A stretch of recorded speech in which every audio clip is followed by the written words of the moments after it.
Happy Easter. Hello, happy Easter from all of us here. Just wanting to wish all of you at Traveling the Vortex a very happy Easter and Passover, whatever you may or may not celebrate. Just wanted to drop in a little feedback, and we enjoying the show. Okay, say happy Easter one more time, buddy. Happy Easter time. Traveling the Vortex.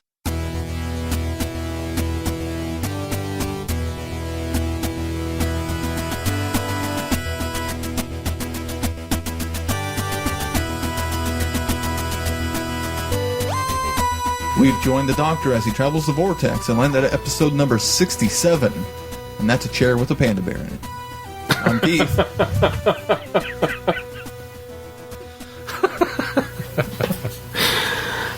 I can't remember the next line. That was the end of it.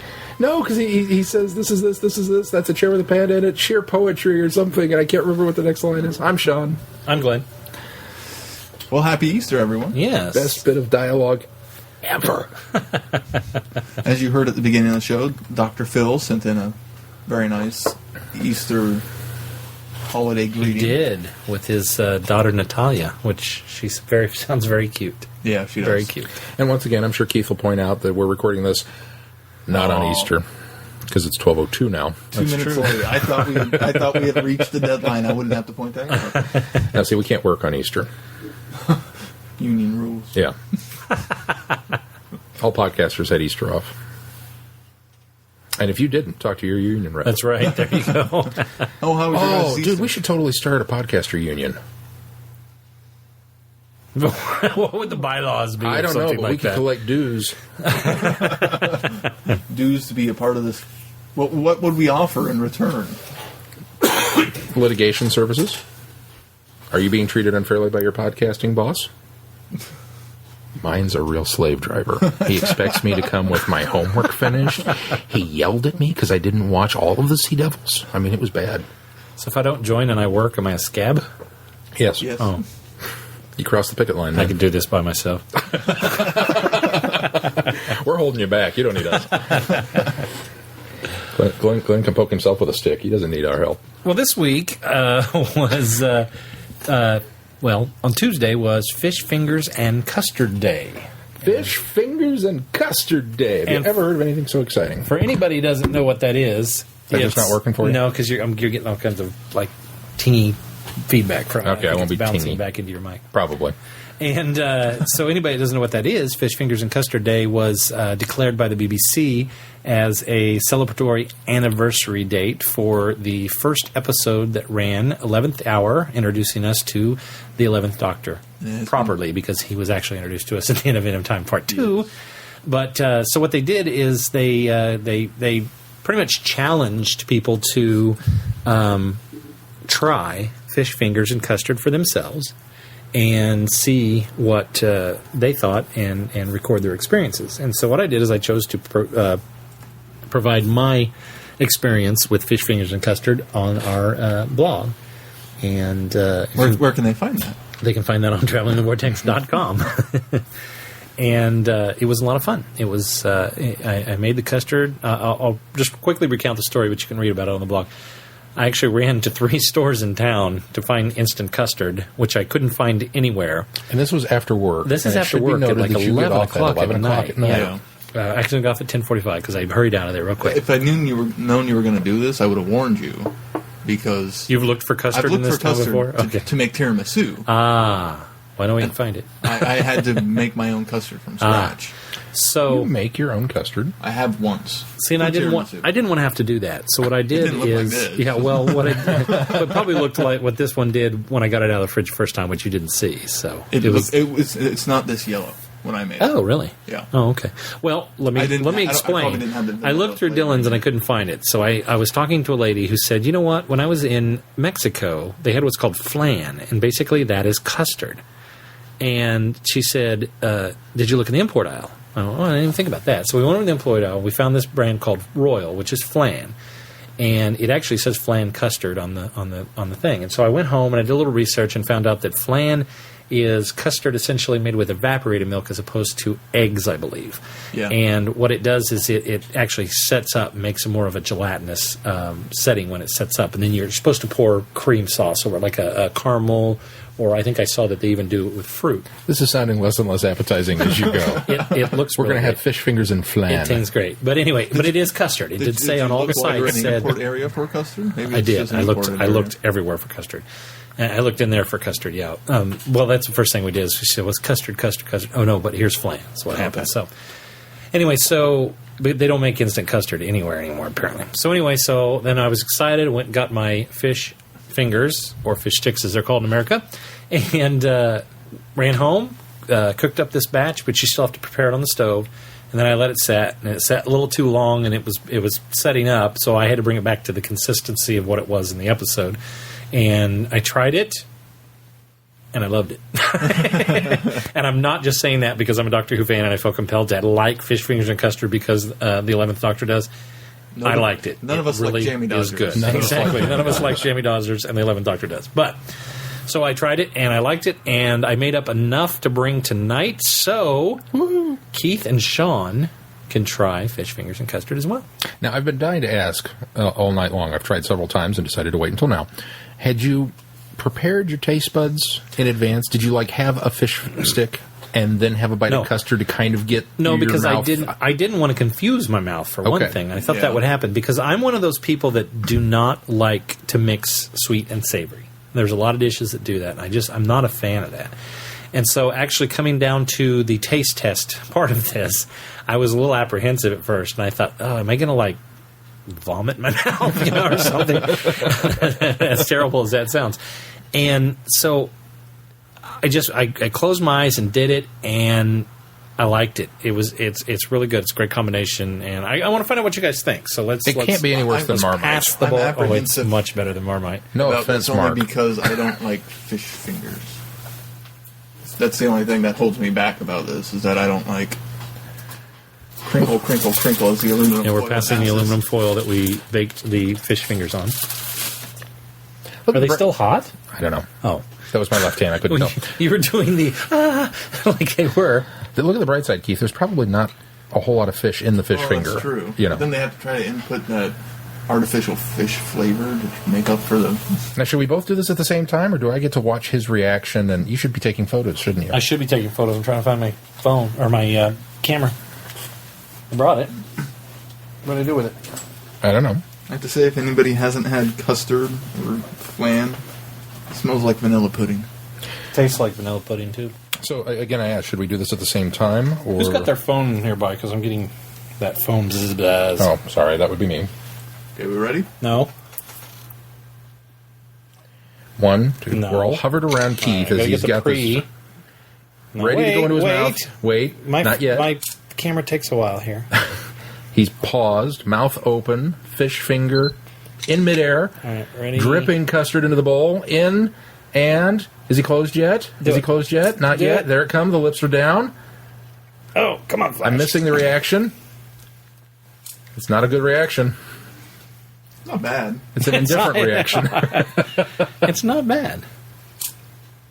Actually, I like it. I think it's very good. I don't know if I'd go through the work of making up custard every time just to eat fish fingers. I'm going to and try custard. another bite just to finish Oh, off and the he's fish finger. the courteous not double dipping. He turned the fish stick Turn the over. fish stick over. So I'm not going to do that. you don't have to. You're the last one to eat it. So, well, there's a good picture. I don't know how I feel about that. Here, Sean. But you're not repulsed I'm by not it. repulsed by it. That's the impressive thing. Okay, passing the bowl. Picking up fish finger. Are these warm? They're warmish. Warmish. I think that might be part of the problem.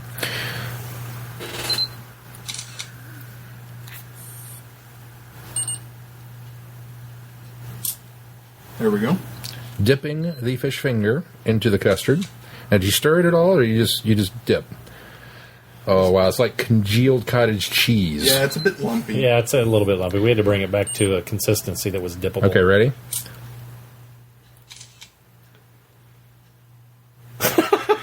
He's got a goofy look on his face as I take that picture.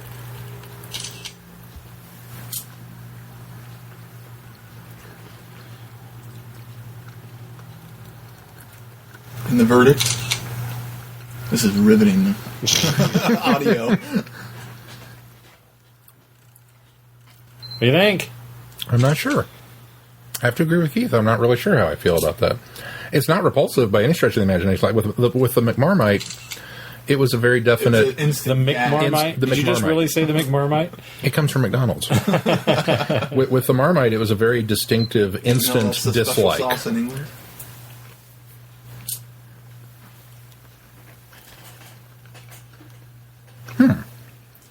Glenn, are you gonna have more? No, I'm fine, thank you. You liked it, but not that much. Well, I think how if many the fish fingers are over there? there's three more still. There's 3 more. I'm not gonna I'll take have. a bite. I don't think I'll have another one. I think if the fish fingers had been warmer, because they're a little. We let them they're- sit out a little bit. They're also at room temperature now. Oh, yeah, fish sticks would be warmer. Almost, Good, though. I almost lost it. See, I don't think this warrants like a it. gold medal ribbon dance. No, but, it's, but I like it. It's not as disgusting as I thought it would. Yeah, that's what it boiled That's down the for ringing me. endorsement. Because I put it in my mouth and I thought, oh god, this is going to be horrible. Oh, it was not pleasantly bad. surprising. That's not bad at all. And then I kept eating it, and ate all the fish fingers that I maybe made. I just didn't get enough on there, but the custard is very subtle. It is very subtle. It's very, not. very It's, subtle. it's not. Maybe I would like it more if the custard outweighed the fish. Here, I'm just another not one. a big fish fan. Do another one. Yeah, come on, do another one. don't push him. I'm just not He's a big fine. enough fish fan. So now we can all three All the cool say kids are doing it. I'm going to eat this last one. we can all three say that we've had fish fingers and custard. It's not disgusting, and in fact, I like it. I give it a ringing approval. I can get it out of my mouth. I don't hate You it. have the fish stick stuck back there. I guess it's not that it's bad at all. You're right. It's not that it's disgusting or anything. It's just it's kind of an odd. I wouldn't go out of my way to make No, this, but I if somebody mean, provided well, it, I yeah, would eat exactly. it. If it was there, we I'd can eat it. provide that this when Who comes back. Oh, okay. We'll do that yeah, for we can do the. that. For the I would eat it Why at not? a Who viewing party. Why not? If I lick my fingers, pardon me. All right. Well, there you go. Fish fingers and custard. And look for the pictures on our website. That's right. What else you guys do this week? Anything exciting? Typical Easter stuff. Typical Easters. I ate fish fingers and custard. Well, let's move into news because there actually was something else that happened to us this week. There was a certain spoiler that leaked this week, which we are not going to discuss because we don't do that on this show. We don't want to give any sort of. We don't want to ruin anything. The only for thing anybody. we'll discuss is what the BBC announces. Right, exactly. It has to be official and And it has to be even to released. some extent, we won't. Yeah, sometimes we're careful because Sean's really spoiler free. I'm but- very, very sensitive to that. So, but a particular spoiler came out this week, which we were quite disappointed that it happened, and you had to be very careful. And hopefully, nobody got spoiled on their Twitter feed. If in fact this is true, what's happened, what is being reported, it's a huge one. It's big. That's all Yeah. I'll say about it. And there were a lot of people on Twitter that were being relatively irresponsible by posting what it was. And I did reprimand somebody saying, watch it. You'll have a lot of people that will stop following you if you continue to do something like this. And they were very gracious and sent back a response saying thank you for the warning, for the suggestions. So I'm just you toe that line between being excited to have news to share, And that's what I- and yet Yeah. that's what I marked that up to is Yeah. the fact that he or she saw this and was excited about it, and it just blew their mind, and then they were just out of impulse. Which, and how many Tweeted times it. have quote-unquote spoilers come down that weren't as big of a part of an episode or the initial part of the episode? So, I mean, you have to take everything with a grain of salt. Yeah, absolutely. anybody remember the title, "The Doctor's Wife"? Yeah, it We was a kind bit of went a all red kinds of herring nuts there. over that one. So anyway, just Now you've seen it, you've read it, Yeah. you're completely, for lack of a better word, spoiled at this point. If this winds up being if true, it ends up being true, I'm completely spoiled on it. Me too. what are you? Oh, you've seen it too. Yeah. I'm the only one in the room that doesn't know what this is. There were even pictures that I saw. Yeah.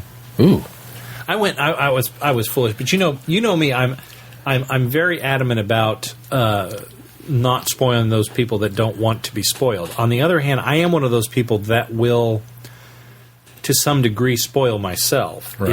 if it's there and presentable. And so it wasn't a huge... I didn't think it would be a huge detriment until I discovered what it was, and then I thought, maybe I really didn't want to know what that was. But I don't regret doing the research on it to find out if it was true or not, or if I supposed it was true or not. I mean, that's where I went with it. But let's put this out there, guys. It is that season. They are shooting Series 7. Everyone, please, at your own discretion, please be very, very courteous to others that do not want to know that kind of information. Watch out for the avenues that you're posting these things on, because it's very dangerous, and you'll make a lot more enemies than friends than doing something like that. So just be careful, and a warning to those that are out there on the social networks that wouldn't spoil things for anybody.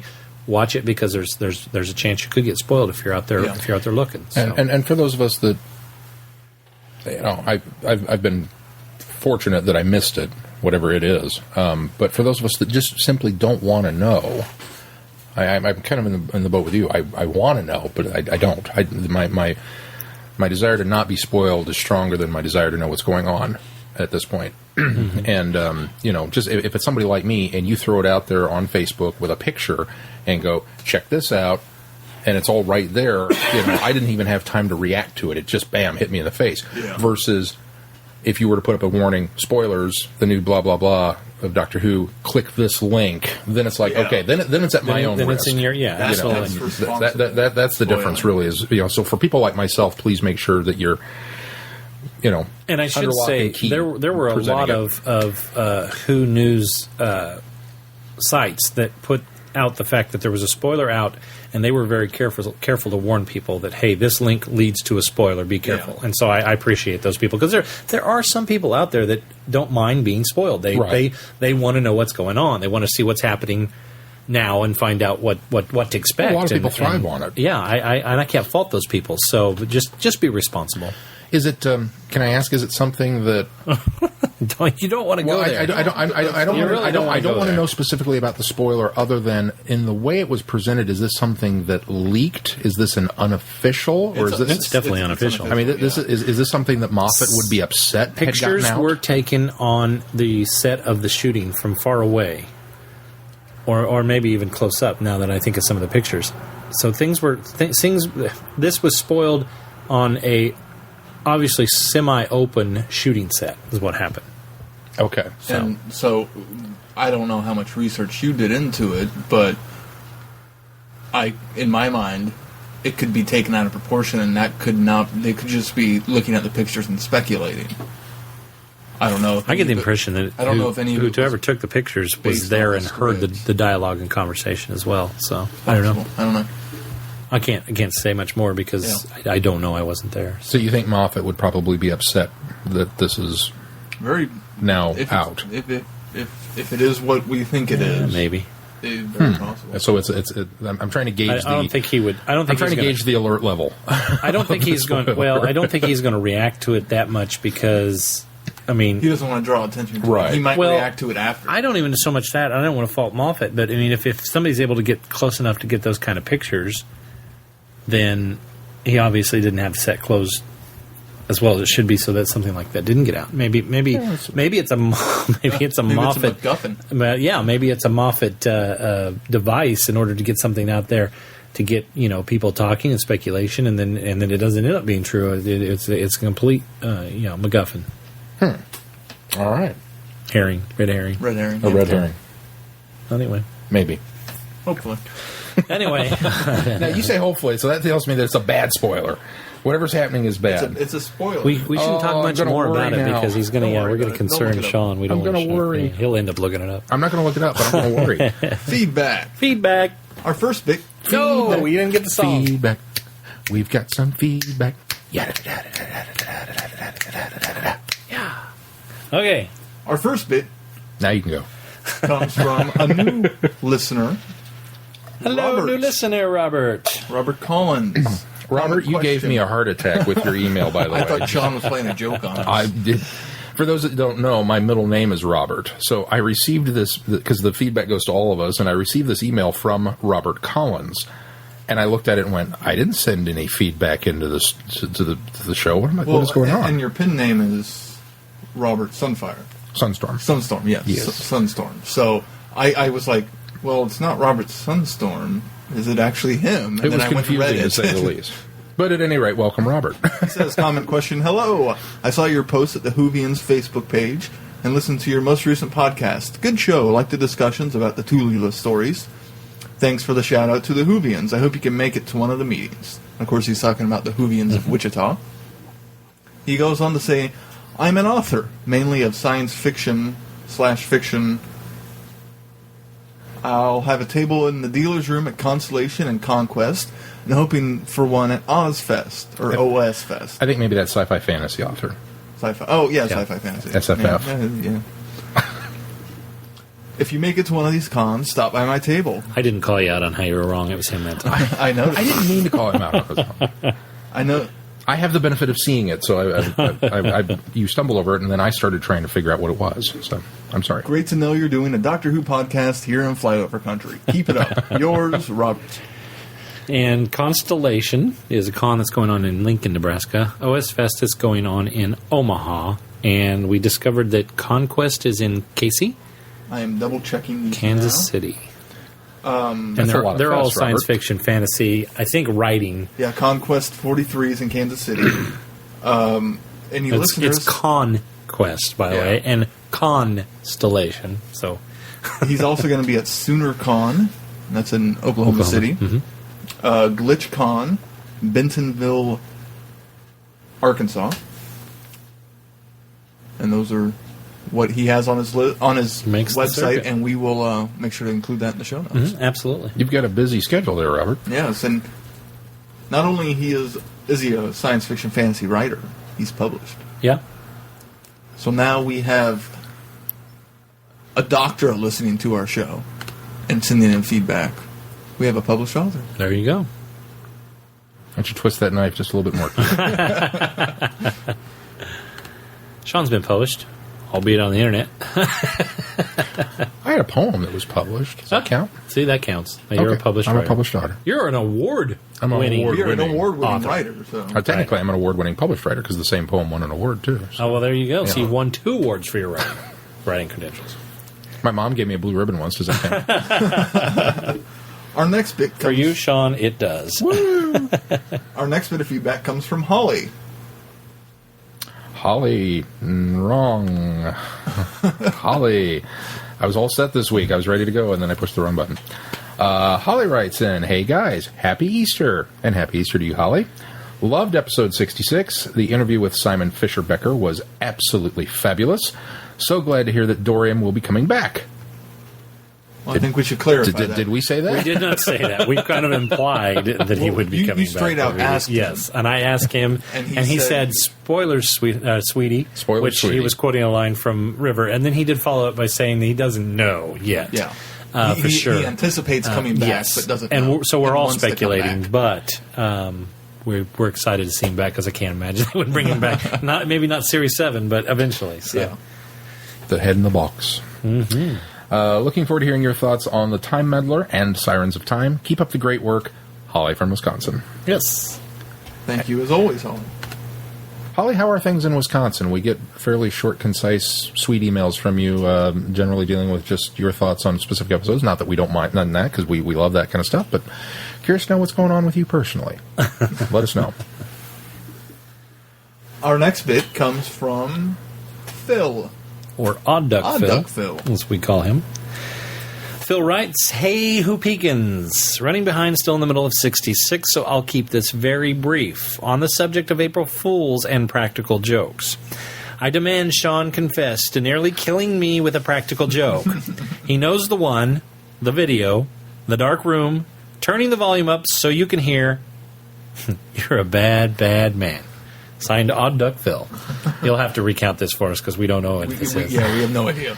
There. Once upon a time, there was a video that was making the rounds on the internet, and I'll freely admit that I fell for it. I'm not sure who sent it to me initially. that had to do with a car commercial that supposedly was filmed on haunted ground, and I mean, they had this great setup. I know, You know the one I'm I speaking know of, the one yeah. you're speaking of now. Yeah. So you do this, and you can supposedly hear whispering of the child that was killed on the site, years before, and that they caught it all on audio for this car commercial, and that the car commercial was never going to be released because they went back with it and went, we can't use any of this. They couldn't clear it out. But now it had leaked. And so there's this country road and this car, and it's way off in the distance, tiny little vehicle moving along, and then it's winding its way, and you're almost thinking to yourself, where's the beauty shot? Where's the, you're supposed to show me product at this point in this car commercial. And then the tagline on this thing is you really have to turn up the volume and lean in close to so I'm glued. I'm just as, close to the screen as I can possibly get, and I've got the volume cranked on this. And at that moment, a hideous leers in front of the screen and screams, and it's this heart-pounding adrenaline. It's actually a commercial for something else. Yes, yeah. An adrenaline commercial or something, like an energy shot. Oh. And I think actually it may have even been a clip of like one of the monsters from Evil Dead or something. It's this green ghoulish face that just, boom, appears. Scared me to death. And then I laughed, and I laughed hard. And I had to share this with people, and the first person that was... and the first person who pops to mind is... The first person who popped to mind was my wife at the time, and the second person who popped to mind was Phil. I thought, I need to share this with Phil.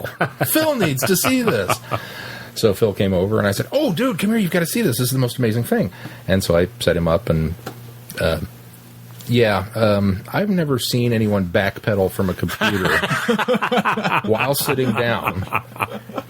My chair did have wheels on it, and we were in the upstairs bedroom, and there was a brief moment of concern where I thought Phil might make it out the door and down the stairs backwards in this chair. It was heart attack inducing, and it was one of those. You remember the story from Sesame Street about the little girl who drops the ping pong balls?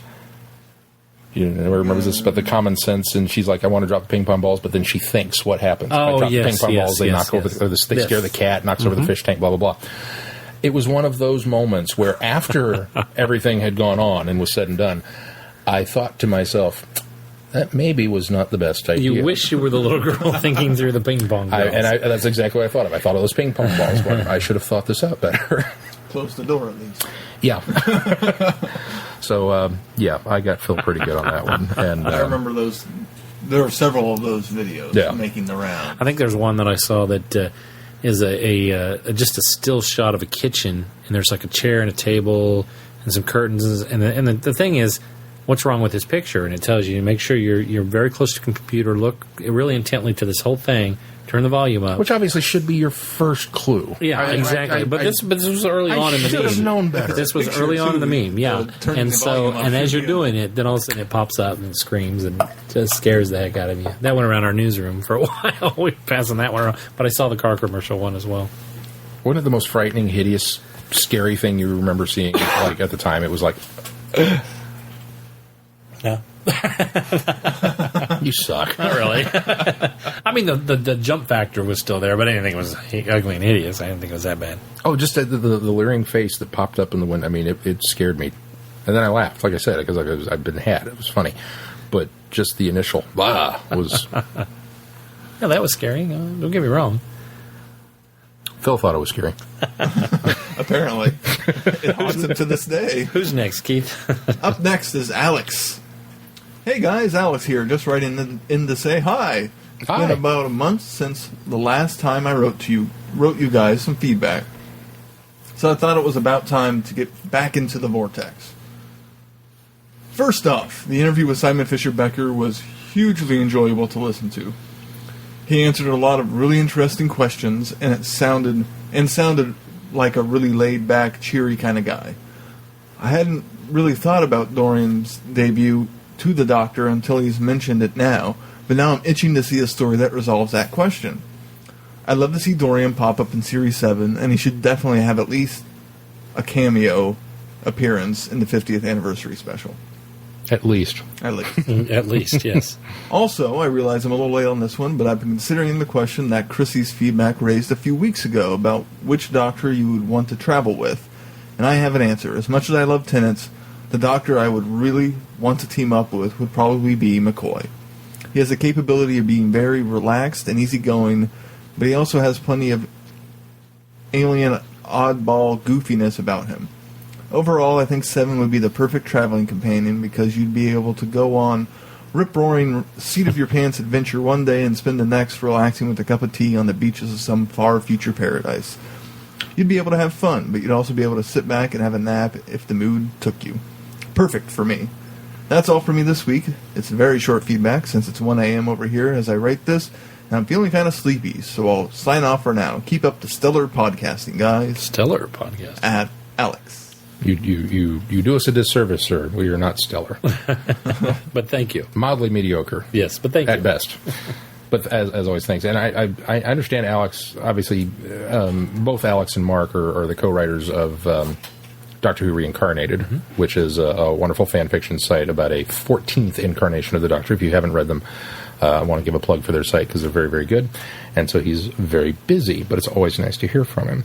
Absolutely. And I think he brings up a very interesting point about Sylvester McCoy and his Doctor. I would agree. That's not a bad that's not a bad defense for traveling with the Seventh Doctor. I can kind of see that. Still wouldn't be my choice, but I can see why somebody would be admittable to traveling with Seven. With so many of them, we go from peril to peril to peril to peril. And Sylvester McCoy, I think, had the very... I mean, we just most recently watched Silver Nemesis, and I mean, it opens with them at a jazz concert, and then plenty of just kickback where we're jamming Cybermen signals, and there's an invasion going on, but that's okay. We're going to lay on the hillside and you know, catch some rays. Yeah, no, absolutely. That's very. And it's all part of the plan, and I agree with him. I think that's very cool. Our next bit of feedback comes from Chrissy.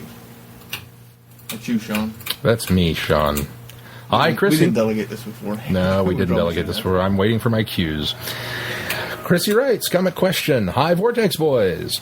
I've got to give props to Dr. Phil for his defense of Colin Baker, especially that he praises the Mark of the Rani, because that's my favorite Sixth Doctor story. There's some excellent stuff in Trial of a Time Lord, but Mark of the Rani is really, really, really good, and it sort of surprised me that I liked it so much. They really didn't add anything to my feedback. I just wanted to publicly agree with Phil's comments. Before you continue, as Phil mentioned last week, the lost feedback. The lost feedback. I've gone back... Phil, Keith, what happened to the lost feedback? I've gone back and looked through my feedback, because ever since that, I don't remember how long ago, that we stopped getting some feedback, or for some reason I started archiving everything instead of just deleting it after we read it. I went back through my archives, and I couldn't find it, Phil. I still can't find it. So, there was a spell where you were sending all of your feedback via Dropbox. If that's the case, I didn't keep the file on my computer because Glenn would have downloaded it in order to edit it into the show. Oh, that's a good point. I should look. Sounds like he's passing the buck. But see, we've only... Yeah, it sounds like he's passing the buck. But I'll go back and look, but I never... It was around Christmas, and he was doing a lot of Dropbox. I never moved anything out of Dropbox. I always copied it to my computer, so it would have been deleted after that. Yeah, it's out of the Dropbox now, regardless. I'll have to go back and look now that you've shifted that to me without warning me that you were going to put me on that, because then I would have looked ahead of time. But Phil, regardless, I looked back through the email section and couldn't find it. Yeah. So okay. It got lost in the vortex. So we apologize, Phil, and if we locate that, or if you still have a copy of that and want to send it to us, we'll certainly release it as a side trip. So we'd love to do that. Oh, it was massive feedback? I don't know what it was. I haven't heard it. How long it was. Well, he talked about it being... We did? I never even listened to it. I don't know what he's talking about. He was talking about... He was defending Minuet in Hell to me. See, I don't remember listening the week after I showed my... So we I had do remember Phil, that, we had the audio then, according to... Keith was making it sound like we didn't have the audio ever. No, we had the audio at one point because we decided to hold it because it wasn't pertinent to what we were talking about. That was exactly it. We held it because we knew we were going to be doing Minuet in Hell in an upcoming episode. Well, then I blame Keith anyway. Regardless, Keith didn't deliver it again to me afterwards to say, hey, don't forget to put this in the audio this week.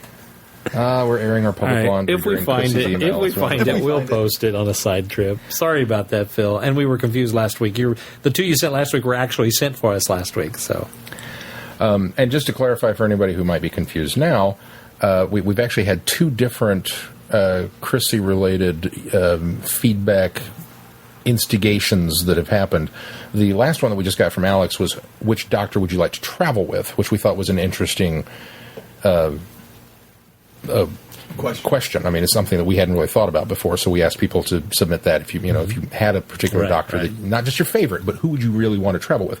This one's a little different. This was a defense of maybe doctors that didn't get a fair shake, or do you have a soft spot for one, and if so, why?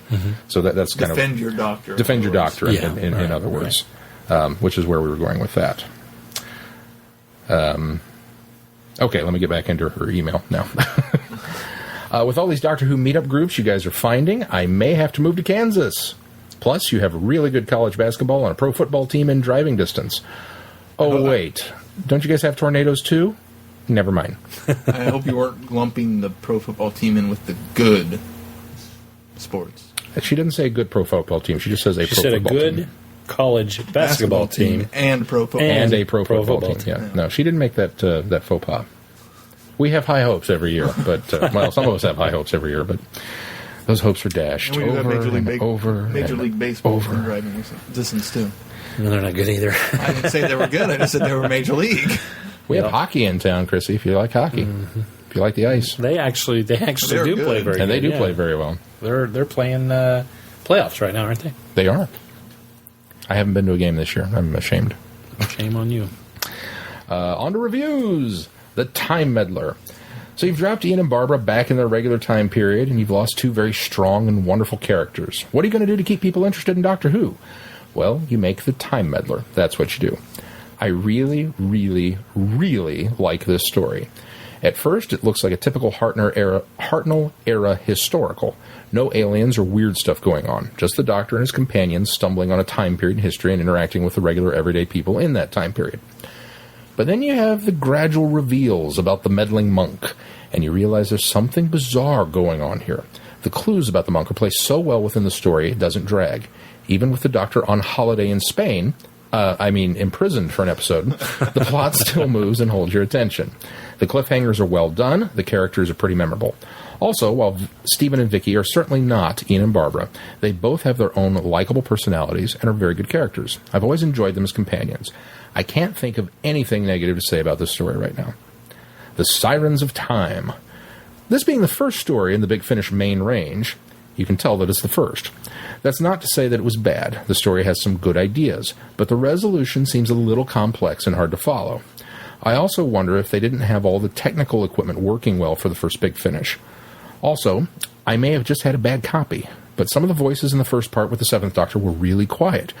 I could hear the Doctor and Elenia really well, but the other characters' voices were too soft for me to hear, so I couldn't follow everything going on in the story, and I missed some key elements. But I could hear the characters in the other three parts just fine, so I don't know what's going on there. I had a similar problem. Did you really? Mine. Like if they were supposed to be in another room, or like the end where two of the Doctors and Davidson is off in another room, I could only hear whenever they were they would move the camera to the room. I couldn't hear what was going on over like the intercom.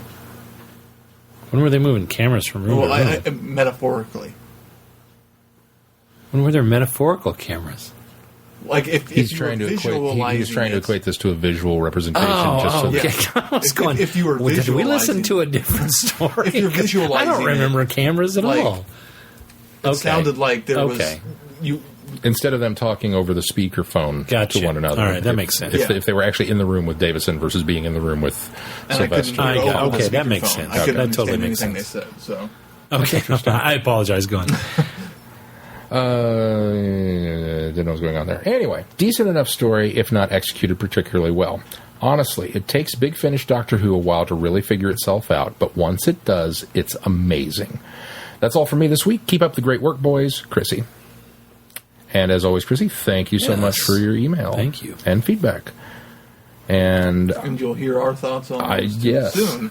I have a we have rebuttal. But one more bit of feedback to get to from another new listener, or at least feedbacker. Feedbacker, yes. Glenn, you want to read this one? I don't because I don't have it. Okay, I'll read it. Where'd it go? Where'd it come from? I mean, where did it end up? Because it's not in the mail. It's in feedback. Should be. It didn't It's come from. to my... This is from Ben. It came on Or Benjamin? 2 days ago. Oh, we went out of order, that's why. Yes. Oh, no, I don't have a Benjamin. It should be your first one you got. No, I got Robert was my first one. Oh, I guess it should be your second one you got. Oh, I do see Benjamin. Okay, I got you. Yeah, I got you. Yeah, sorry. Well, he actually has the Preacher's Podcast, and that's the first thing that's in the line. That's what threw me off.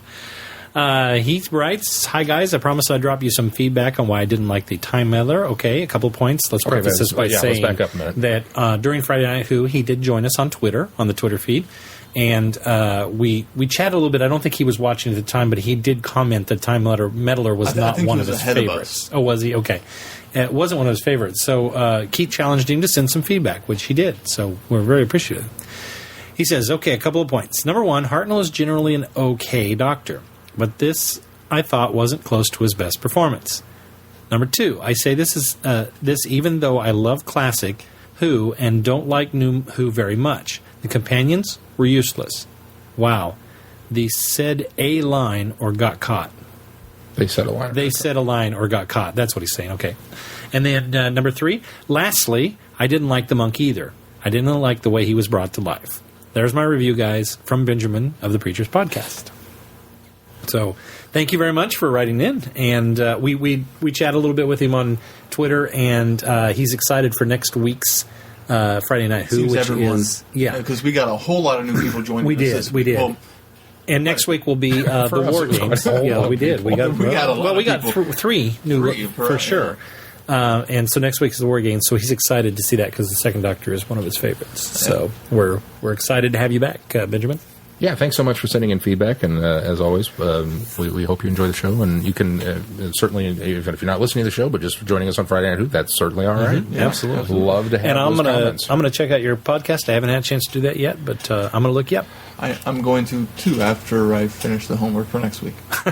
And we'll include it in the show notes. All right. Now Well, let's get into our thoughts. The Time Meddler. Take it away, Keith. The TARDIS lands in the Northumbrian coast, where the new companion, Stephen, discovers a Viking helmet, and the Doctor deduces they must have arrived in the 11th century. Stephen remains skeptical, especially when he and Vicky encounter what appears to be a Saxon hunter with a modern wristwatch. Investigating a monastery, the Doctor discovers further anachronisms. Who is the mysterious monk observing the time traveler's every move? And why is he so interested in the outcome of the Battle of Hastings? Is that it? That's it. Dun-dun-dun. Or if you prefer, dun-dun-dun. We don't. I'm trying to mix them up.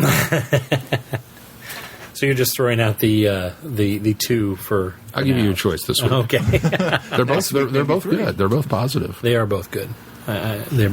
Despite flaws. As is the story.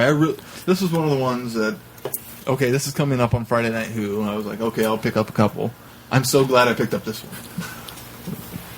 I'm not going to lie. I'm disappointed that you liked this one enough that it's going to be part of your collection and not be reverting over to mine, because I have... This may be I'm taking pictures during the podcast, so just ignore the beep beep click. Of what I've seen of the first Doctor stories, so far this is absolutely my favorite. Really? Oh, yes. There was hardly a thing I didn't like about this story. The only downside maybe would have been Hartnell going on holiday. Because he was so enjoyable in this. He was had very so many engaging. great lines. There was elements, it's like I saw that they took from maybe this story or other moments that he had throughout the series, like, and that's a panda, and that chair is a chair with a panda sitting in it, and all the great lines he had in it, and carrying it on to Doctor to keep that quirkiness. And that quirkiness is something I don't remember really seeing much of Hartnell. Not in the ones we've watched yet. Yeah, no. and that's one of the things I really enjoyed about this. And then the monk stuff. was fantastic. The reveals throughout there. I mean, the episode 3 cliffhanger was so awesome. I was really, really worried because I had a witty quip that I had ready to go. As with for Friday Night Who, we get together, we live tweet along with an episode, so I had something ready to go that I was going to send out. And then I realized, Keith doesn't know that yet. I can't send that, so I had delete. I always kind of suspected that. Almost hit send on that one, didn't you? Almost did. I had it all ready to go. Knowing what we were going into, Rogues and Renegades, I kind of suspected there was something more to the monk than what met the eye. we made that a little too obvious. Yeah, even just going into it, I was like, okay, the Time Meddler, the Meddling Monk, okay, what's going on here? Right. Because it was a Hartnell story, I didn't expect them to have a TARDIS. They didn't come out and say it, but I did not expect another Time Lord. Yeah. Snookered. Yes, completely snookered. Now I wonder. And that is one of the best, hands down, one of the best cliffhangers, one of the best reveals when he ducks underneath the limestone altar, and then all of a sudden it's like, oh, it's a TARDIS. The dude just walked into it. I mean, I can imagine watching this on the first time and being mind blown. That kind of blown away by it. Especially since we had never seen another. I mean, up to this point, no one had ever seen another TARDIS before. Yeah. Or even mentioned that there are other time travelers out there. Right, exactly. So the idea of coming across one and seeing their ship must have been incredible. Oh, ooh. I mean, because we don't really, that I'm aware of, get much in the preceding Hartnell era about. There's nothing about Time Lords and Gallifrey and the fact that he absconded with this device. It could have been something he built in that junkyard. Mm-hmm. Oh, yeah. For all you know. I mean, it really is that. Well, but then all of a sudden to see that and go, whoa.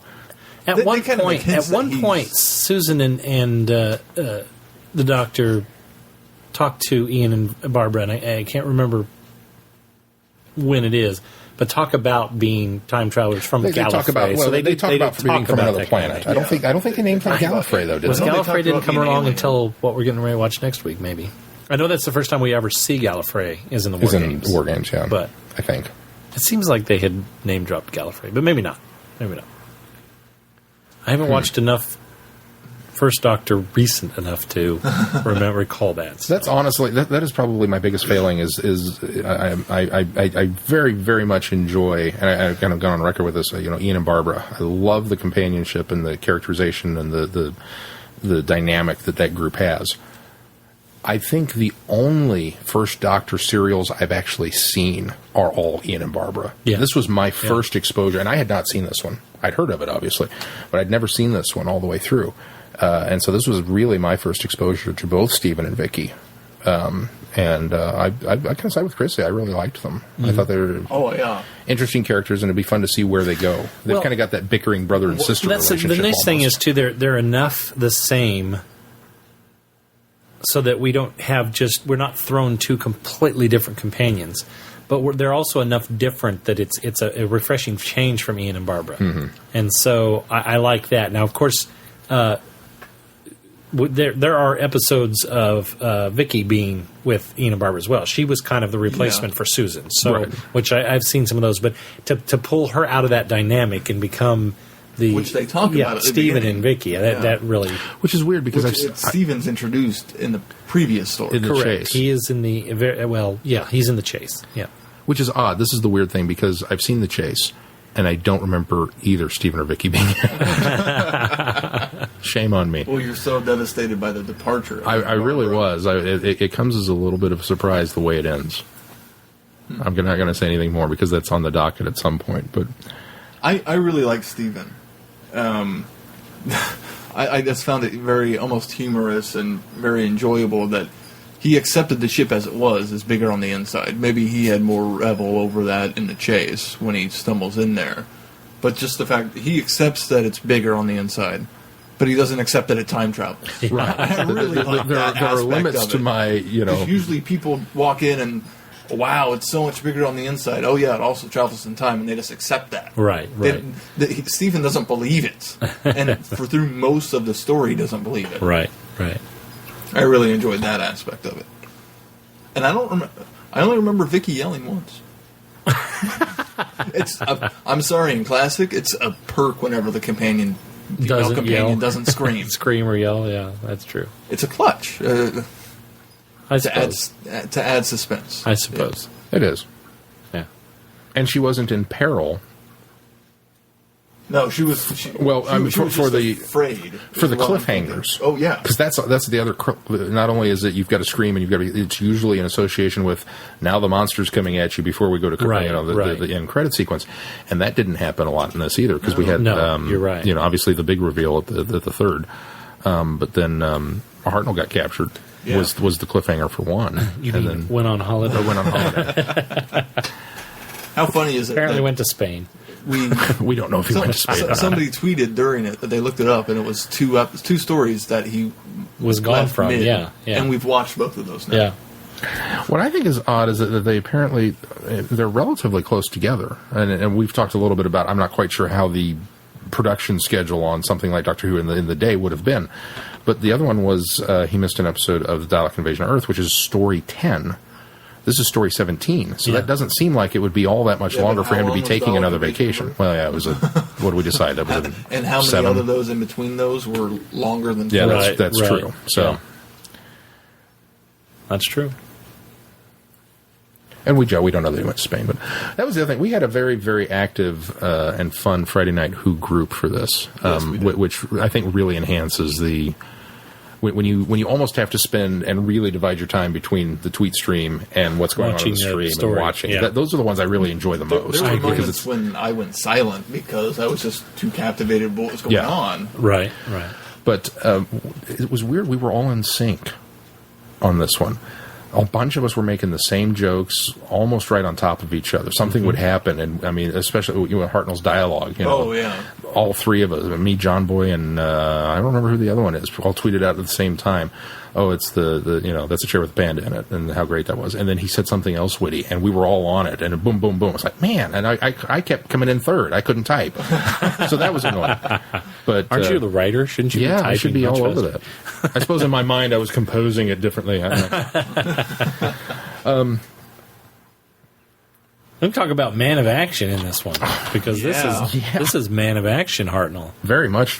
Which is not very common for Hartnell. Threatening people with a stick. Yeah. And of course, as you pointed out, when Ian's gone, somebody's got to take over. Somebody's got to step in. And I think Steven's still finding his legs. I think Chrissy touched on it in her feedback that when Ian leaves, what do? You make an episode or a story like the Time Meddler, and you give the Doctor something to do and turn him into tough guy.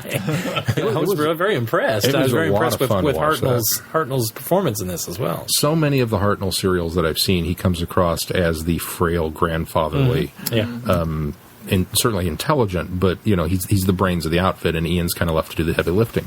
There are the few times where he's ready to brain a caveman, but. We were all ready to brain the caveman at one point, especially in that story. I thought it was funny when the Kansas City Whovians mentioned that they're going to have this viewing party for Unearthly Child later this year, and they mentioned we might just watch the first episode and then we watch something else. We're going to skip all that caveman. Not a bad idea, but it's for the 50th or the 49th anniversary. So what would go on after that? It'd be a short viewing party. Anything else? There was a lot of this. I loved this episode. I fell in love with it, and I loved almost everything about it. It definitely had some holes. So before I jump into the holes, Glenn, what do you want to? What were your thoughts? No, I like the episode. I won't rate it as my favorite Hartnell. I still think the Aztecs is a much better episode. But I like it because it's encouraging that there are other Time Lords out there, that we finally get to meet one.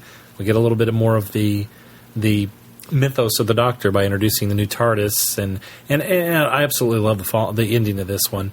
Me too. When he basically shrinks the TARDIS so that it's unusable. Although somebody pointed out, didn't it look like the meddling monk probably could have? He could have fit in there, but I doubt he could squirmed his way in there. I don't know. But that was a neat camera shot. I thought they did a good job with that. Whatever effect they used to do that was very effective.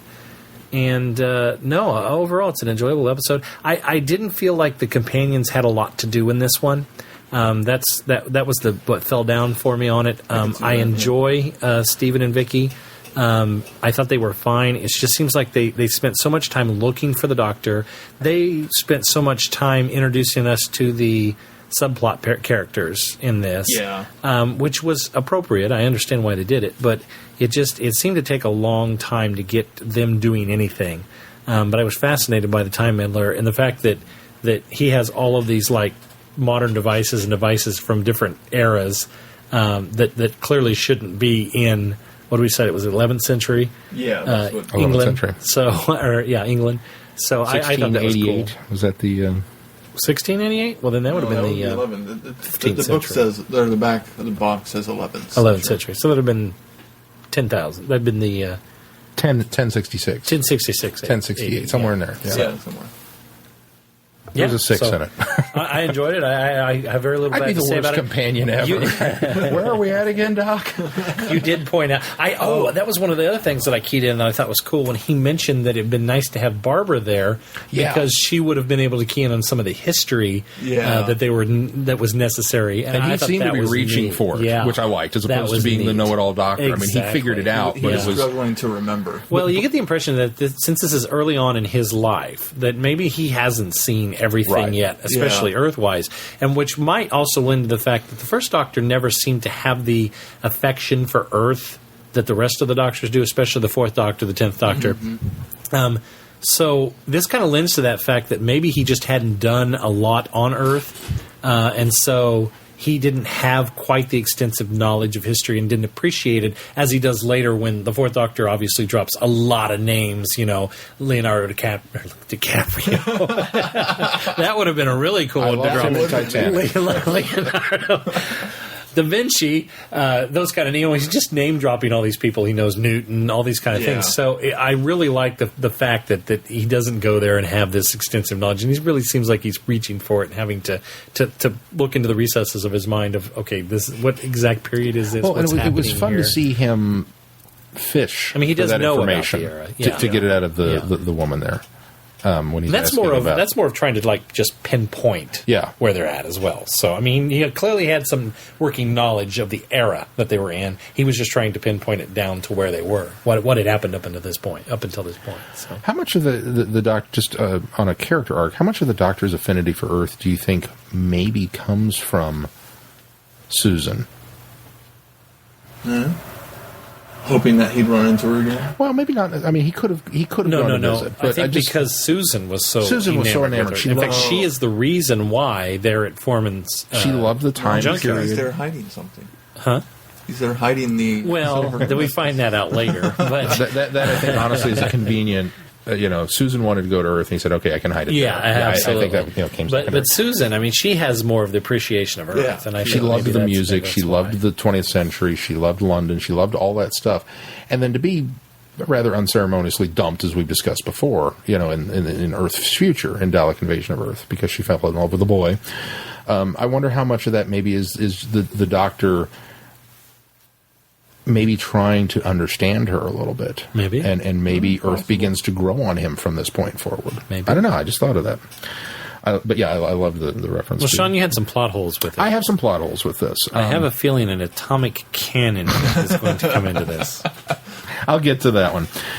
I agree with you. I think the companions were really fairly cool, but I've got to agree with you. I've got to agree with Ben. They really didn't have anything to do. Yeah, they got to say a line and then kind of. They spent so much time wandering between where the TARDIS is and the monastery, and then where the TARDIS isn't, because supposedly it's been washed out to sea. Right. And yet another. Oh my God! It's gone. And he waves it off like, no, it isn't. It's still there. It's just underwater. It'll be there when the tide goes back out. Really? Right. Okay. I should be used to this by now. I mean, even back then they did it. But which is not so interesting compared to what's coming up in Sirens of Time. Yeah, it really is.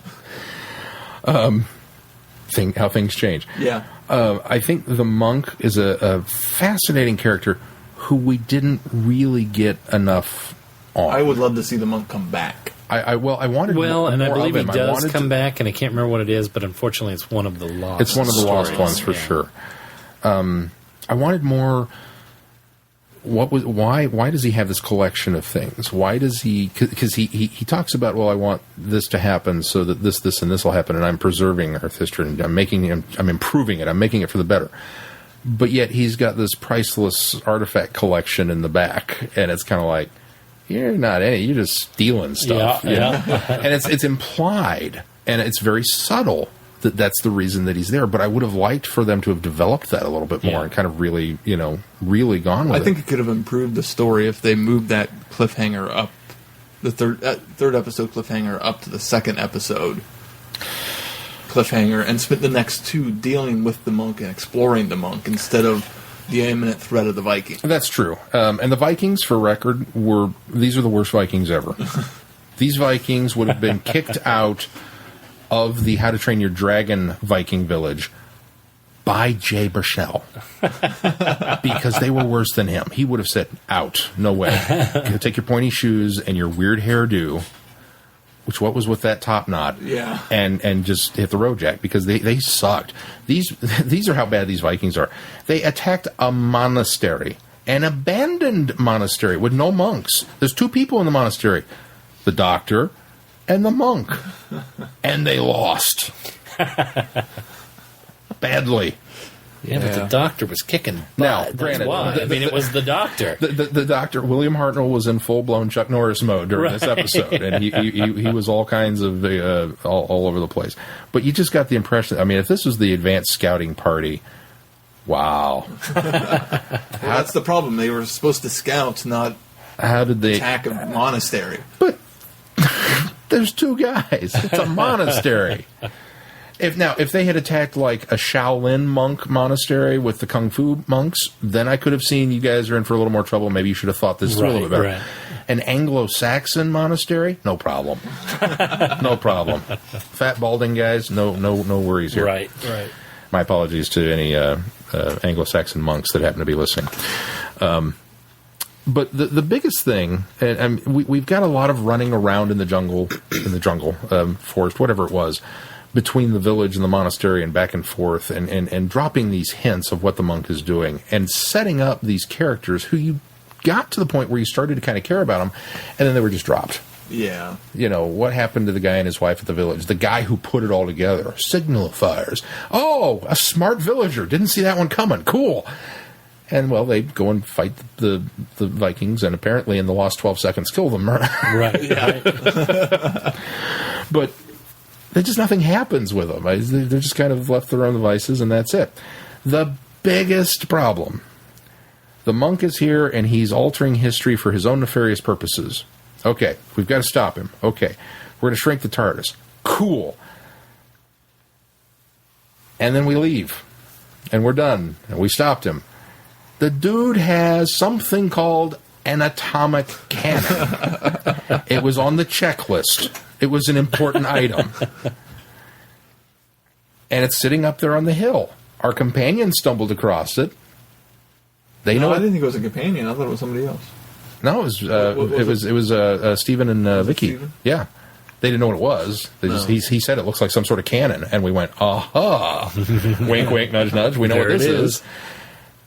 And now this also, from a pure writing standpoint, falls down under if you're going to show me a gun in Act 2, it better be fired by Act 3. Yeah. So we've got a cannon, an atomic cannon. And it doesn't get used? The hell, man? Well, he hadn't got the atomic shells for it yet. Oh. He needed the TARDIS to go get the atomic shells to come back to fire the atomic cannon. He's picking up a little bit at a time. Yeah. I'd almost buy that. Except... Oh, good. I'm glad I could fix that. Except atomic shells, pick up atomic shells was not on the checklist. That's true. Good point. They're worried about history. He's going to add it later when he realized he didn't have any. They're worried about history and the web of time. And you left an atomic cannon on a hillside in England.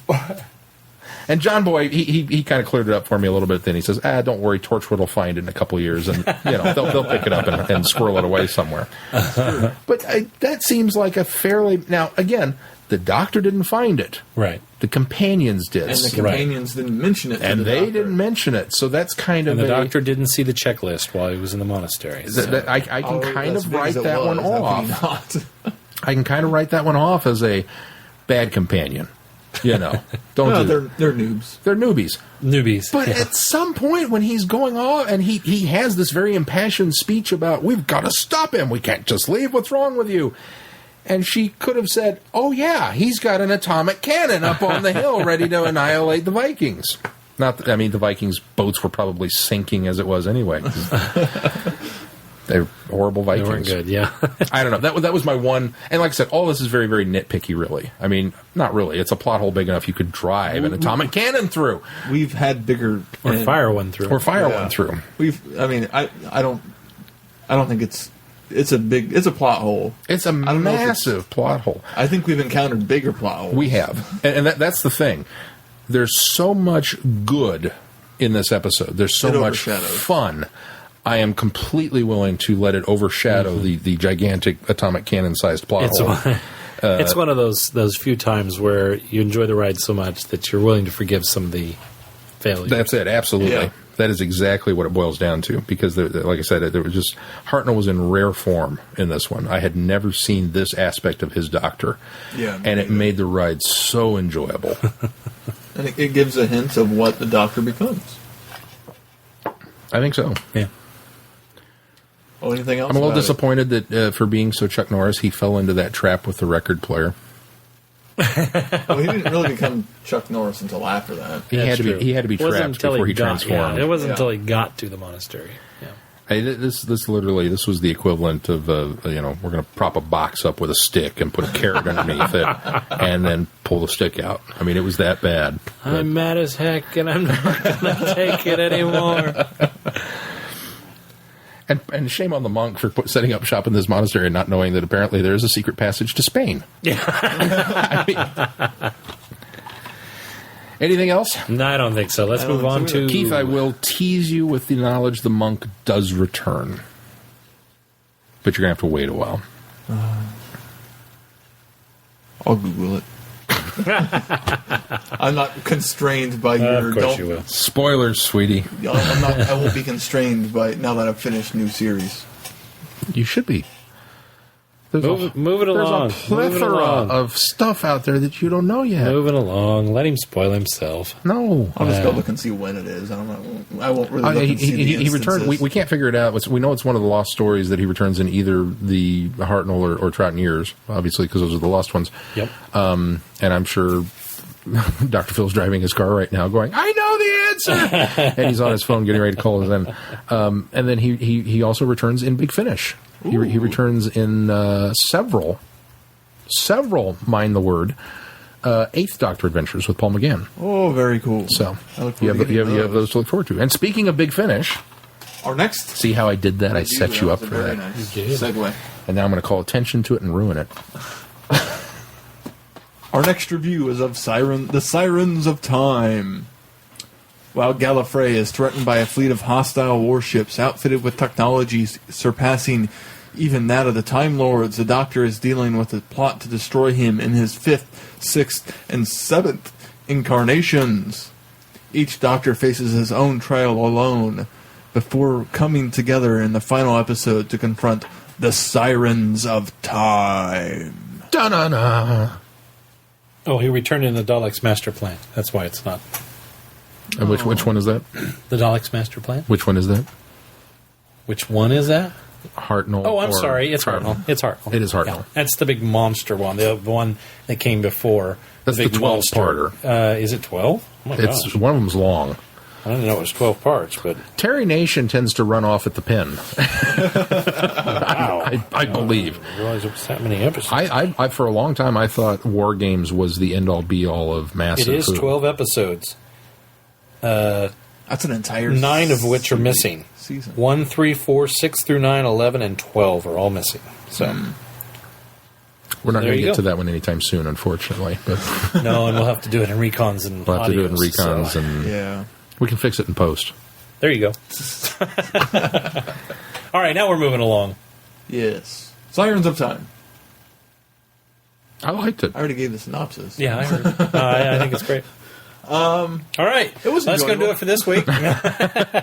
Obviously, the highlight of this story is the final episode Agreed. when the Yes. 3 doctors come together. Yes, I and would their agree. That's chemistry where is fantastic. No. Agreed. I think the first 3 parts become very necessary Oh, for this story, and actually absolutely. there is a payoff for each part. I believe in the last story. Oh yeah, Well, there's lots of payoffs, but it's really hard to get into because hard to first get of to all, that you're payoff. promised 3 doctors, 5, 6, and 7, just from the cover art of this thing, and so you get excited thinking, "Oh, this is a multi-doctor story," and then you go through these kind of just quasi okay stories with each one of them, and they really don't.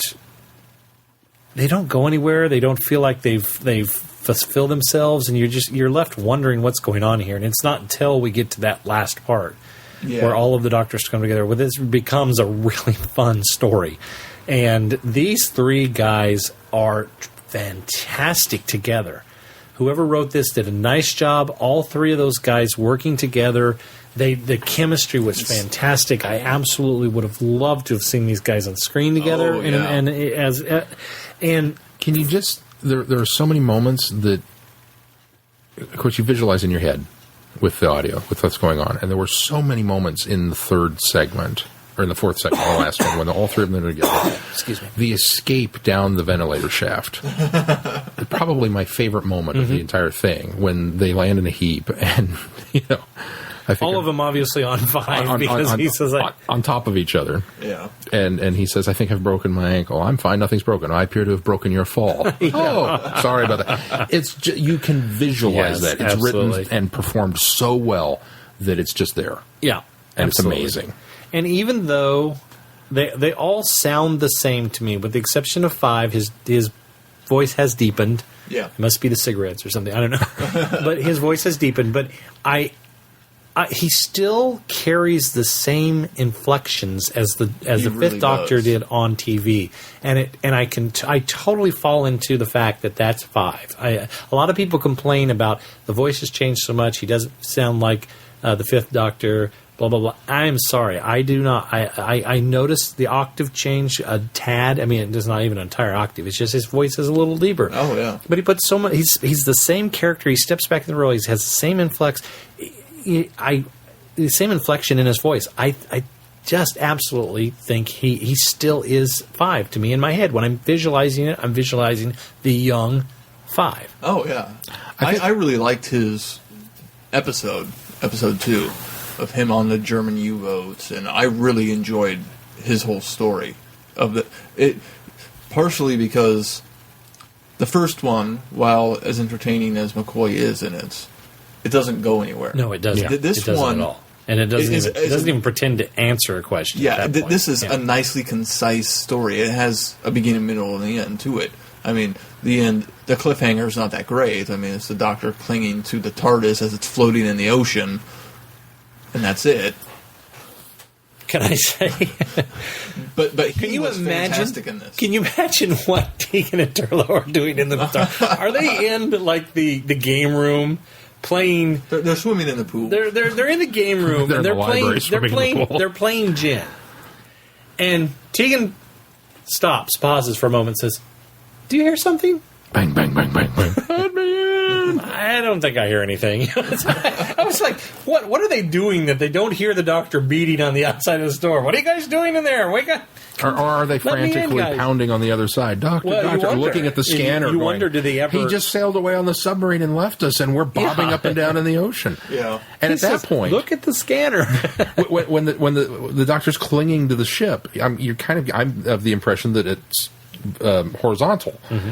The TARDIS is. So now, are they? Oh, I got the impression. Does the Oh, TARDIS right itself? Because we don't think so. Well- Every time it lurches through space, they stumble all over. And based on the idea that when the 11th Doctor lands in Amelia's garden, and He had to it's climb basically on up his and back, out. he had to climb up and out, and he had actually fallen into the pool. Yes. So So how much of their we're not playing gin anymore?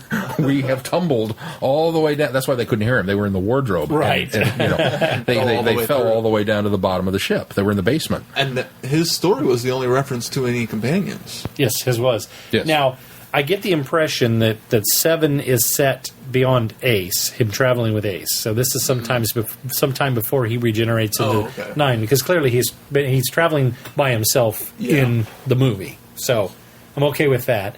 I love the fact that they reference the fact that 5 can't get Tegan and Turlough's attention, but that's clearly where his time sets is during that. According to Wikipedia, this is supposed to be set right after the 5 Doctors. 6 is the difficult one to place because you don't know of much time, even in the Big Finish line, where the 6th Doctor would have traveled by himself, because he starts traveling with Perry. At some point, he ends up picking up Mel, and he has an out-of-order adventure with her, which we'll get to at some point. And then Evelyn. He travels with Evelyn. Evelyn, excuse me, and the Penguin. Frobisher at some point as well. So it's not clear who or where at in his time stream we've necessarily picked him up, which they may allude to that in reference posts from Big Finish at some time, but I haven't looked. Yeah, but it's not clear from listening to the audio. Where that might be in your Richard Dennett book. It might have been the one that I failed to bring tonight. Would have been nice to have had that tonight since we were talking Big Finish. And I also really enjoyed 6's portrayal and story.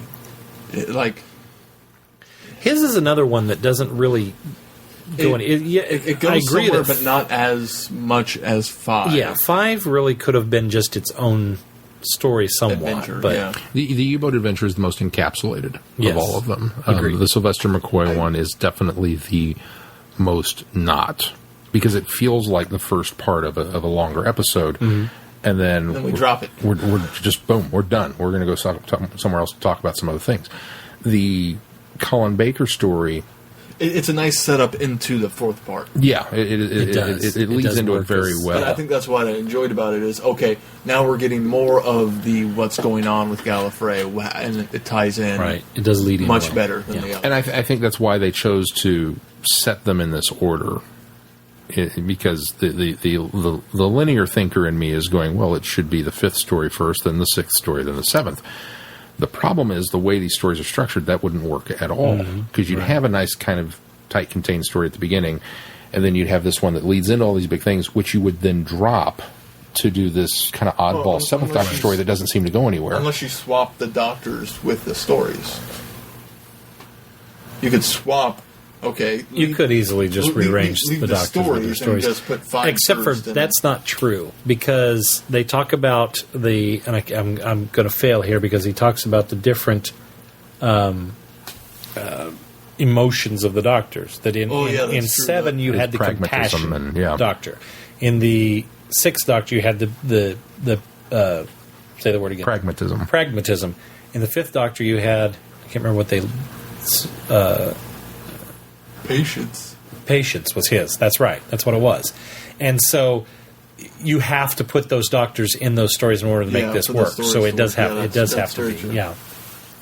And it's never illustrated better and never illustrated again as well of the type of Doctors that 5, 6, and 7 were than in this story. That was very well done, very well painted, and very made clear. Mel and I spent a lot of time discussing the ending of this, because she had started on it and kind of got lost a little bit in the Sylvester McCoy story and never managed to make it all the way through the rest of it. So this was actually my second go-round with this particular audio adventure, and I enjoyed it more the second time. I picked up a lot more on this listening than I did the first. But when you get to the end, and we basically got to the reveal, which I agree with Chrissy. I think the way that we come about learning that the alien race that attacked Gallifrey is, this horrible race, and they're at it to alter their own history, but they've been affected by the Temporon, which is causing them to have these, physical problems. Oh, but it turns out that the person who's in charge of that is actually from another race, the Sirens of Time, and they feed on temporal distortions, and were causing all these problems to begin with just to feed their own race, and they could care less what happens to the other people. It gets a little convoluted. Yeah, it does. There's a lot going on in there. And it would have been nice, I think, again, to kind of have that extra part to have fleshed out that story arc a little bit and really kind of, explain things. What is a Temporon, for example? Yeah. It's a time beast. Explore it. Okay. I pictured almost like the space whale. Yeah, that's kind of what came to mind, actually. Just green for some reason. Yeah. Cthulhu-like. Yeah. Maybe without the tentacles. I kind of did an anthropomorphized squid, I think. Did they describe it? They didn't describe it at all. Okay, because I went with the what was the one we just recently watched that had the big? It wasn't a minotaur. It was the big statue-looking thing that kept showing up. Not the Peladon Adventures. What was it? That's the only thing I can think of. Yeah, not Agador. Not Agador. I pictured the. Maybe we haven't reviewed it yet. Maybe I saw something Are you else. thinking Keeper of Charkin with the statue? No. You're thinking Robot. No. That was I me poking Keith pictured with a the more stick. Minotaur-like beast, The but not that one. God Complex? Yeah. The Nyman relative? No. No? But anyway. Anyway. No, I imagined it huge. Yeah, it's really at big. the center of this explosion. Oh, what was the one with the guys with the really cool armor that we said was kind of imaginative but not very good? They had the headpieces. It was just you and me reviewed it, or didn't review it. Just you and me on Friday Night Who, and Blake was here. It's been recently. Yeah, that is really recent. But why for the life of me can I not remember what it was? Go back to the schedule. Okay, to the schedule. It doesn't really matter. Oh, yeah, the... Face of Evil? No, Robots? No. Terminus. Terminus. That was the one. That was the one. Oh, the gum. That's the gum. Yeah, The big rat that's thing. what I. Wolf That's thing. what I pictured was something more in that vein. Now, maybe not necessarily that exactly, but more in that vein. No, Yeah. totally a space whale. Oh, okay. Yeah, all of that. Yeah, I know. Obviously, Terminus wasn't a very memorable. It took me because it was like, well, episode. what was I doing while you guys were watching Terminus? Oh, yeah, I was away somewhere. Okay, which one was that? Okay, yeah, it took me a minute. Terminus. That was the one. So we get to the end, and Well, you were in Galley. That was that week. that was that week. Yeah, That's- okay. I was doing something important. I don't remember what it was. I don't remember. So we get to the end, and the fact that the only way to stop the Sirens, although we're not quite sure why you can't work for them twice, but apparently if you do, you become into it corrupts you into eternal servitude. But the only way to do this is either to do their bidding and be screwed over, or to release the Temperon and let him deal with it, in which case he will be forever stuck in this which he didn't initially want. Prison and torment. and prison, fighting them, and that he's okay with that. He would rather have died than been released anyways. Yeah. So I didn't have a problem with I that. didn't have a problem with it either. So we get to that moment, and the wonderful speech about the patience and the compassion and the pragmatism, and the Sixth Doctor fires the gun, and Davison kind of admonishes him a little bit afterwards. Yeah, he does. And he's like, "Are you saying that if the gun had been in your hand, you wouldn't have done it?" And he's like, "Well, I guess we'll never know, will we?" And so Mel and I spent a lot of time talking about this. I don't think he would have. And Chrissy, don't hate me. Well, he picks up a gun a lot, but he never fires He it. picks up a gun a lot, and he was definitely the man of action through his thing. I don't think Peter Davidson's Doctor, when faced with this particular crisis, I don't believe his compassion would have allowed him to sentence the Temperon to that kind of future. Despite the fact that there was no other option, he would have continued to search for something before he did that. I agree with you 100%. Yeah. I agree with you 90%. As far as him picking up a gun and never firing it. Well, He killed the Merca. that's true. That is true. He built the solar gun, the UV gun. They killed the Merca. He fired that gun. He would pick up a gun. How long has it been since we've had a Merca sighting on the show? Welcome back, baby. He wouldn't fire it as often as other doctors. Yeah. He fired that he fired the gun at the cat, or whatever the Dalek thing was. What he thought was a Dalek. What he thought was a Dalek. He fired a lot of guns in his run, but I don't think. No, he I would agree. I don't think based on now, the circumstance. Here's the odd thing: they set it up, and I think it's a wonderful. I think it's a wonderful building up of Colin Baker's Doctor. Yes, Because it gives Six that moment that that's who he is. Yeah. But at the same time, Mel and I both agree that Sylvester McCoy would have done it without a second. Bam, done. No, I don't think so. Not Because from a sense of malice. He would have come from the same. He would have come from the same He would have vein as he's more compassionate. He is. and He I very think much that, I think is. the compassion in that would have outweighed You the think? necessity to, I don't know. I don't know. I could I don't see think so. 7 having Everybody talks about how dark 7 is. 7 is dark in a way of almost a calculating way that he manipulates and thinks about things. Not necessarily dark in the sense that he would just not think through the consequences before he did something. I agree with that. But I think he would looking saw at the needs of the many out of this one creature. I think And that's listening why to he the would've arguments they make leading up to that moment, he's not sitting idly on the sidelines waiting for the decision to be made. He is ready to step in and make it if it hasn't already happened. The right people were in that room at the time. Agreed. Well, would Tom Baker have done it? Would the fourth Doctor have managed to pull that trigger? No, I don't he couldn't pull think the trigger so. on the Daleks in Genesis. I mean, he couldn't do it. That is slightly different, though, because that's genocide, and this is one creature. Which, as far as we know, is the only one. Well, it's possible. Would the third Doctor? Would John Pertwee have been able to do it? I think Pertwee would have. I think Pertwee would have. Hartnell. No, Hartnell wouldn't have gotten in this situation in the first place. Yeah. He'd have run from it in the first. He'd have figured out a way to get in the TARDIS. He'd have get out of there. Tennant would have, but then Tennant would have. sorry Tennant would have done afterwards. it. He would have. Yeah, He would have been. I'm more- sorry. Eccleston would have. I think. Eccleston definitely would have pulled the trigger. I don't think Matt Smith would have. I don't know. He was ready to kill that well when he thought that was what was, of course, put him out of his misery. But Yeah, out of his misery. yeah, I don't know. That's kind of the reverse It situation is of the kind of whale. the Yeah, it is. reverse situation. What about McGann? I don't know. I haven't heard enough McGann to know. I don't What know I've McGann heard, I well don't know enough. if he would have. It's an interesting Yeah. scenario to put these doctors in. I loved having this discussion with her afterwards, so that's why I had to bring it up. The But second Doctor would have done it in a second. yeah, Yep. Yeah. yep. He'd have done it. Not because he's heartless, not Right. because of the Nope. just the different dynamics of the same person. He would have had the pragmatic approach to it that Six has. Yeah. Well, sorry, it's okay. All right, bam. So it was an interesting bit there. What do you guys think of? There were a couple things that we've kind of dogged a little bit on the McCoy story arc just for the way it was written, and there were a couple things I think, especially on a second listening, that really kind of bugged me, and I can't quite put my finger on. It has to do with the relationship between Sancroft and this horrible woman that's caretaking for him. His punishment. Yeah, especially learning what we eventually learn, and Which I thought that was a nice tie-in. it really creates him as a very interesting character. But I don't know, there was just something very off-putting about it. And I'm hoping maybe one of you has the answer. Maybe just the fact that the woman was so vile.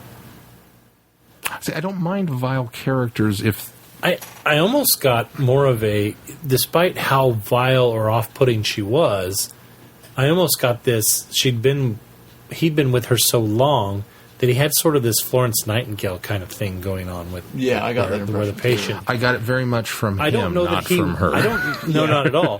And I don't think that he had so. Yeah, no. I'm sorry. I guess I should say the reverse Florence Nightingale effect, where the patient falls in love with the nurse. But I don't know that he was even. I think there's a different level of intimacy there. It wasn't like maybe a sexual attraction, but it was more of when two people are together for so long. And one has to care for another Right. for so long. There's a certain level of attraction you have for that person, and I didn't seem weird to me at all. Well, I was just as more a friend accepting who, of it, I think. Yeah, just as a friend who, I mean, she literally knows where all the bodies are buried. I mean, she knows everything there is to know about this guy, and he has to kind of accept that and go on with it. But I don't know. There was just something about the entire scenario. Maybe the fact that he was a war criminal. Maybe I don't know what it was. There was just something that really struck a very dissonant chord with me for some reason, and I found it kind of colored the flavoring, if you will, of that entire segment, which was very unfortunate because I'm such a McCoy fan. But I didn't have that with the the Peter Davison U-boat story, which I thought was really good. I loved the U-boat captain. Well, I love he was a the line where fantastic character. When they're floating in the water, and he says, do we leave them?" And he says, "We're not barbarians," and they actually pick them up. I thought, well, that's a very poignant statement for somebody that's at war, that's just sunk this ship that was an enemy ship, and they're survivors. Do you let the survivors die? You clearly just killed everybody on the ship. Do you let the two people? No, because they survived. We're not barbarians. And it's so easy dealing with a world war, either one, where the Germans are the bad guys, to paint them as heartless. The heartless Germans are coming, regardless of which war it is. It's for the Kaiser, it's for Hitler. It doesn't matter. Right. The Germans are bad. And it was so nice to see that that this guy transcended all of a sudden all of the caricature U-boat captains that have ever come along because of little moments like that were so well done. I really wanted more on Ozymandias, the android in the Sixth Doctor story. He was another one. It's almost like they set something up there to do more with it. Didn't decided, well, we really like this character, but there's not much more we can do with it. Yeah. So because we've already had Chameleon. Yeah. Right. What else, guys? Anything else? That's all I can think of. It's enjoyable. It's enjoyable. It's a great first start. It is obviously a rough. I don't want to say rough. It's obviously not. They're not at the level of where they come to very quickly and have come to to this point.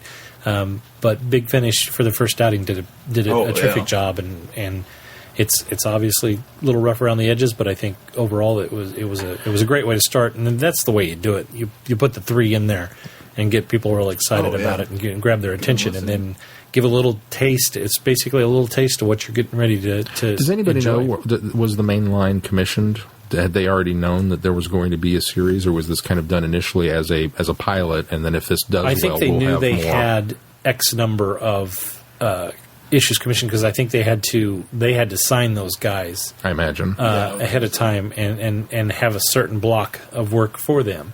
And so I have a feeling they probably knew they had 10 episodes between the 9 episodes between the three of them. So what's interesting is something that you hit that I want to cue into for just a moment is about the difference in the quality of the voice.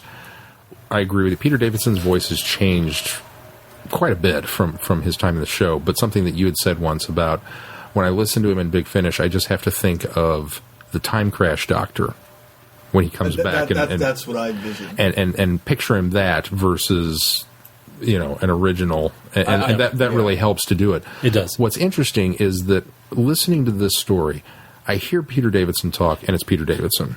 McCoy is obviously McCoy, and Colin Baker, even though he's changed a little bit, I can still... He's changed in looks tremendously. Yeah, he has. His voice is still the same.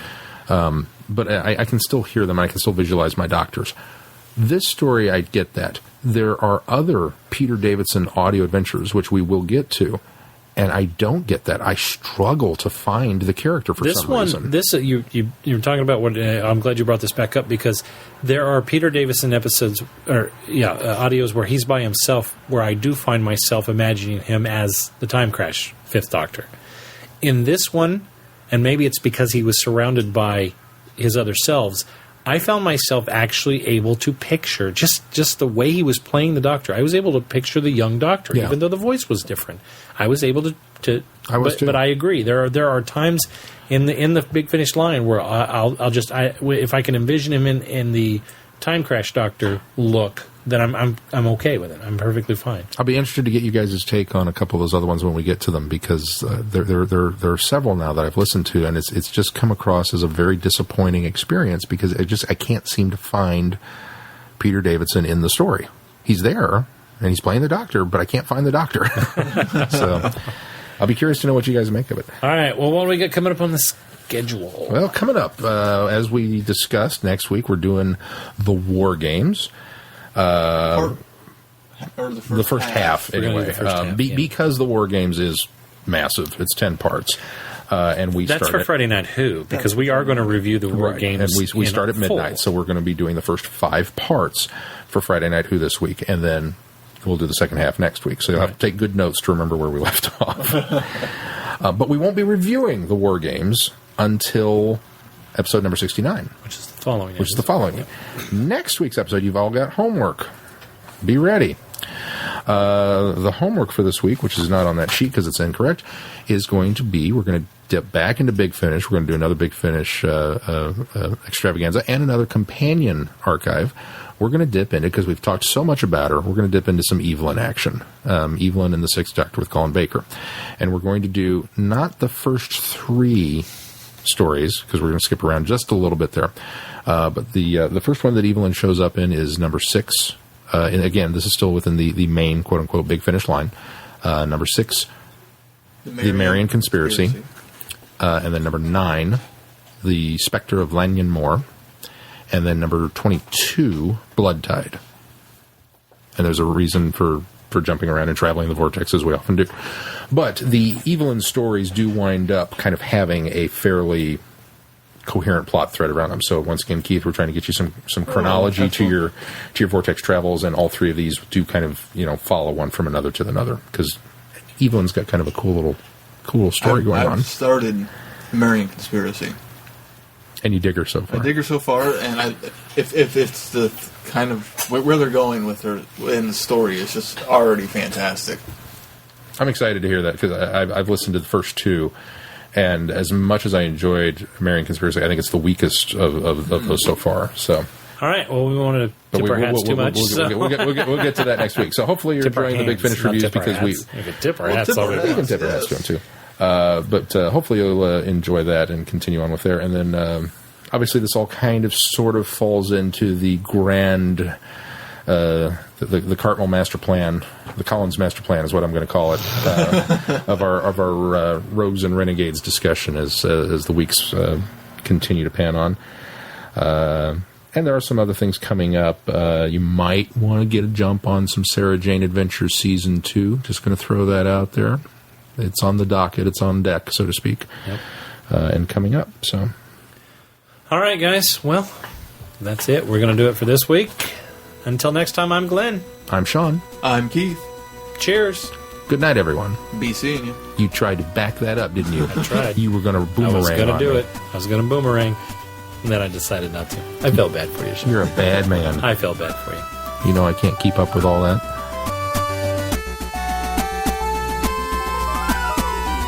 You have been listening to Traveling the Vortex. Doctor Who and all of its associated programs are owned and trademarked by the BBC. No infringement is intended or implied.